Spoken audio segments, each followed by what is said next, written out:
अहमदपुर मामा के आगागियूं ॻोठ गोंदल ते धाड़ेलनि जे हमले में मारिजी वियल नौजवान जे क़त्ल जो केस दाख़िल न थी सघियो आहे। तव्हांखे अपडेट कंदा हलूं। अहम ख़बर आहे, गुज़िरियल राति हथियारबंदनि ॻोठ गोंदल ते चढ़ाई करे जदीद हथियारनि सां फायरिंग कई ऐं हिकु औताक खे बाहि ॾेई साड़े छॾियो हो। तव्हांखे अपडेट कंदा हलूं। अहम ख़बर आहे, जॾहिं त फायरिंग में नौजवान एजाज़ अली गोंदल मारिजी वियो हो ऐं ॿ ॼणा ज़ख़्मी पिणु थिया हुआ। ज़ख़्मी में अमानुल्ला ऐं मोहम्मद अली गोंदल जो ख़ैरपुर जी सिविल अस्पताल में इलाज हलंदड़ आहे। वाक़े जो केस दाख़िल न थी सघियो आहे।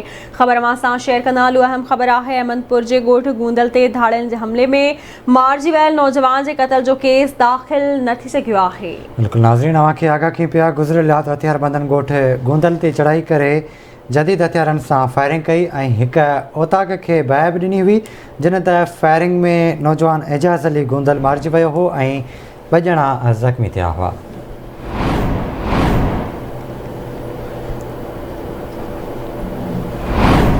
ज़ख़्मी अमानुल्ला ऐं मोहम्मद अली गोंदल जो ख़ैरपुर जे सिविल अस्पताल में इलाज हलंदड़ आहे। वाक़े जो केस दाख़िल न थी सघियो आहे।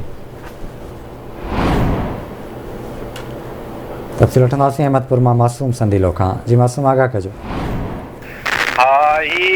अहमदपुर थाणे जी हद में राति 10 हथियारबंदनि वॾी दहशतगर्दी कई आहे। ॻोठ आहे पंहिंजो वलीमंद गोंदल, उते उन्हनि फायरिंग कई आहे। पहिरीं लोड़ा उन्हनि खे बाहियूं ॾेई साड़ियो आहे, जंहिं ते ॻोठाणा मजबूर थी ॿाहिरि निकिता आहिनि। जंहिंखां पोइ उन्हनि फायरिंग कई आहे, जंहिंमें एजाज़ अली पुटु पीर बख़्श गोंदल 22 वरियनि जो आहे, शादीशुदा, 3 ॿार अथसि, गॾु गाॾो हलाईंदो, उहो मारिजी वियो आहे। 2 ॼणा ज़ख़्मी थी पिया आहिनि, अमानुल्ला गोंदल ऐं मोहम्मद अली गोंदल। ॿई दाख़िल आहिनि सिविल अस्पताल ख़ैरपुर में, इलाज हेठि आहिनि। उते उन्हनि जी हालत ख़तरे खां ॿाहिरि आहे। 10 हथियारबंदनि अहमदपुर थाणे जे हद में इहा राति कार्रवाई कई आहे। हींअर उन मक़तूल खे एजाज़ अली पुटु पीर बख़्श खे दफ़नायो वियो आहे ऐं उनजी अञा FIR जे लाइ वारिस अहमदपुर थाणे ते न पहुता आहिनि। इहा सूरत हाल आहे। महिरबानी जी आगाह करण लाइ।